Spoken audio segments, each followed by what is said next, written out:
अभी भी देखा बहुत सारे लोगों ने रुमाल दिया, किसी ने कागज दिया। अब कागज को हम कोने में रख दिए। 2 घंटे स्पीच चला तो कभी कागज मेरे पाँव में सट गया होगा, तो वो कोई विवाद नहीं। कुछ लोगों ने राजनीतिक करने का प्रयास किया, उसके बाद भी मैंने 1000 बार मैं माफ़ी मांग लूंगा। माफ़ी मांगने से मेरा कद छोटा नहीं होगा। अगर लगता है कि अनजाने में भी मुझसे भूल हुई, जिससे किन्हीं की भावनाएं आए, तो वे तो मैं 1000 बार माफ़ी मांगूंगा। लेकिन हम लोग अभी भी अपने प्रयास में लगे हैं।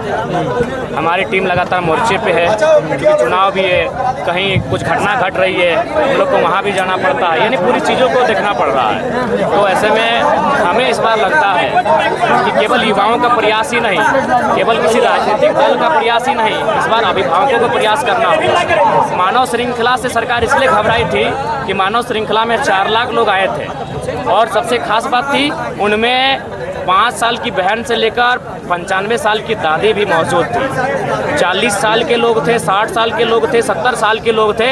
इसीलिए सरकार बैकफुट पर आई थी।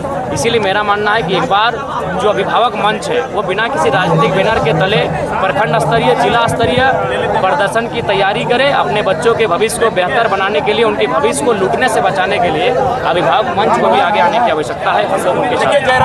आप जो है झारखंड के हर एक कोने पर जाके जनसभा कर रहे हैं, दूसरी तरफ बीजेपी और जो है कांग्रेस भी कई चुनावी वादे कर रही है, इस पर क्या कहेंगे? देखिए, हमने तो पहले ही कहा है कि झारखंड में आपको विशेष वादा करने की जरूरत नहीं है। झारखंड आपको आप नियत से चलाइए, झारखंड को केवल आप एक सिस्टम से चलाइए, झारखंड को आप अपने परिवार से बाहर सोच के चलाइए। झारखंड बहुत गति से आगे बढ़ेगा। आप विचार की धरती पर आए हुए यहाँ के लोगों से क्या कहेंगे? देखिए, यहाँ जाते ही पता चला कि जो यहाँ के स्थानीय जनप्रतिनिधि हैं, सांसद हैं, विधायक हैं, पड़ोसी वाले विधायक हैं, सांसद हैं, वो यहाँ के लोगों की जो आजीविका का साधन है उन पर डैमेज करने का काम कर रहे हैं। अपनी शक्तियों का दुरुपयोग करते हुए उनके काम में अवरोध उत्पन्न कर रहे हैं। और साथ ही यहाँ पंजी 2 गड़बड़ी का मामला सामने आया। इचाके का खेत वाली धरती है, किसानों की धरती है, चारों तरफ हरे हरे मैदान है, खेत खलिहान है। तो पंजी 2 का मामला भी प्रकाश में आया है, उस पर भी हम लोग संज्ञान ले लिए हैं। उस पर भी हम लोग निश्चय ही प्रदर्शन करने की तैयारी में है। और जब हम लोग सत्ता में आएंगे तो बाकायदा सीओ को हाजिर होने का आदेश देंगे कि पंचायत में जाके जनता दरबार लगा के जो पंजी 2 की गड़बड़ी का मामला, ऑनलाइन जो मामला आ रहा है, उनका निष्पादन करने का। सीजीएल की मुद्दा भी, सीजीएल के छात्रों को अब हमें लगता है अभिभावकों को सड़क में आना होगा, क्योंकि सरकार वोट से डरती है। एक बात अब सीधा जान लीजिए, सरकार वोट से डरती है। और वोट, मुझे लगता है अब अभिभावकों का समय आ चुका है। वह एक दिन प्रत्येक जिला में अभिभावक मंच बैनर तले किसी कार्यक्रम को करें जिसमें सीजीएल के खिलाफ प्रोटेस्ट हो। विधानसभा विवाद को लेकर के क्या बोलिएगा? कौन सा विवाद? गमछा विवाद। देखिए, ऐसा कोई विवाद नहीं था। आपने अभी भी देखा बहुत सारे लोगों ने रुमाल दिया, किसी ने कागज दिया। अब कागज को हम कोने में रख दिए। 2 घंटे स्पीच चला तो कभी कागज मेरे पाँव में सट गया होगा, तो वो कोई विवाद नहीं। कुछ लोगों ने राजनीतिक करने का प्रयास किया, उसके बाद भी मैंने 1000 बार मैं माफ़ी मांग लूंगा। माफ़ी मांगने से मेरा कद छोटा नहीं होगा। अगर लगता है कि अनजाने में भी मुझसे भूल हुई, जिससे किन्हीं की भावनाएं आए, तो वे तो मैं 1000 बार माफ़ी मांगूंगा। लेकिन एक बात आपसे भी कहना चाहूँगा, जो भी युवा है, आज जो धार्मिक कंट्रोवर्सी होती है आस्था के नाम पर, उसे हम लोग बौद्धिक दिशा में लेके जाना होगा, वैचारिक दिशा में लेके जाना होगा। हमारे तो सबसे बड़ा आस्था का केंद्र धरती है, हम तो धरती पे पाँव रखते हैं।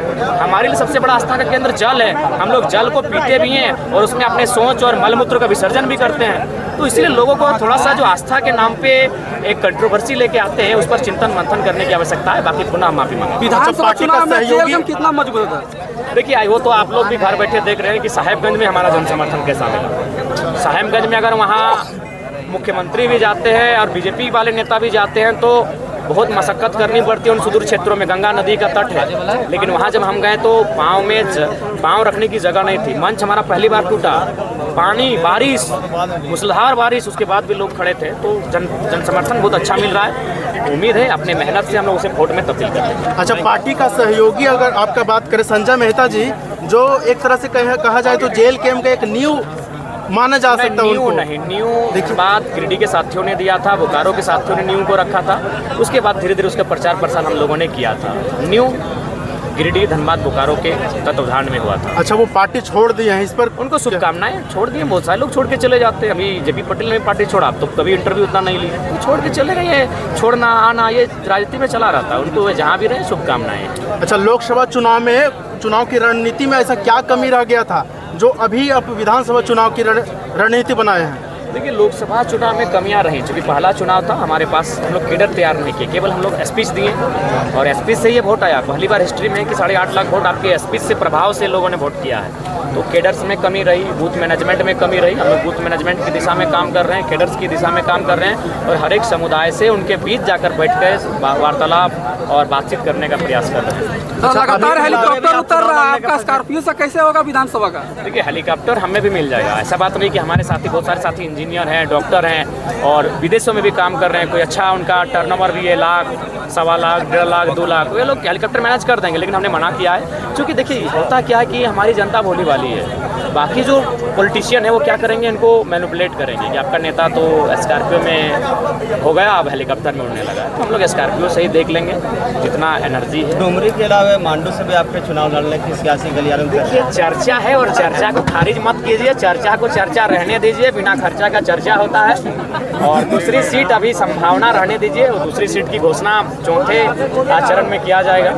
अच्छा, आगामी घोषणा हो चुकी है अभी 6 सीटों की घोषणा हो चुकी है और कल भी हमें लगता है 6-7 सीटों की घोषणा हो जाएगी।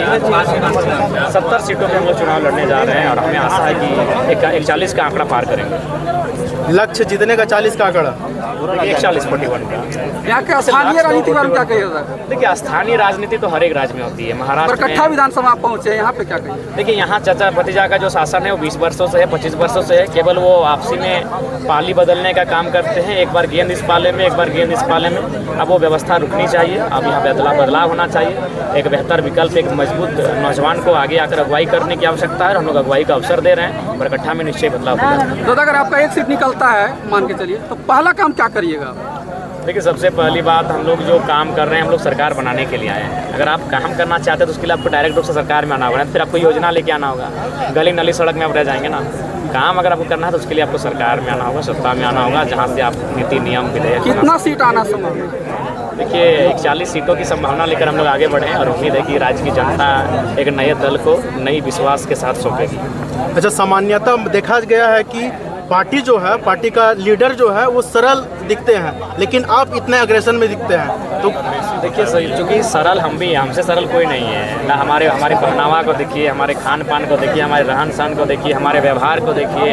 हम जब लोगों के बीच आते हैं तो हमको लगता है रोज़ हमको लात जूता का मन खाना पड़ता है, मन ठोकर खाना पड़ता है, कोई हाथ में तो कोई पाँव में। कभी हमारी एंट्री को देखिएगा तो हम बहुत सरल हैं, लेकिन सवाल है कि अगर हमारे एग्रेशन से मेरे राज्यवासियों का भला हो, अगर उनकी नौकरियां जो छीनी जा रही है वो बच जाए, तो एग्रेशन में बुराई नहीं है। आपने दिल्ली से फोन की बात की कि आपसे संपर्क है? हाँ, ये तो लोकसभा से ही संपर्क चल रहा है, अभी भी चल रहा है, लेकिन हम लोगों ने स्पष्ट कह दिया है झारखंडी मुद्दों के साथ हम लोग चुनाव अकेले लड़ेंगे। अच्छा, अगर 2-4 सीट अगर लाती है JLK पार्टी, तो क्या आप कौन से पार्टी में आप विलय होंगे? हम लोग अपोजिशन में रहेंगे, सरकार में नहीं तो फिर अपोजिशन में। धन्यवाद, जोहार, नमस्कार।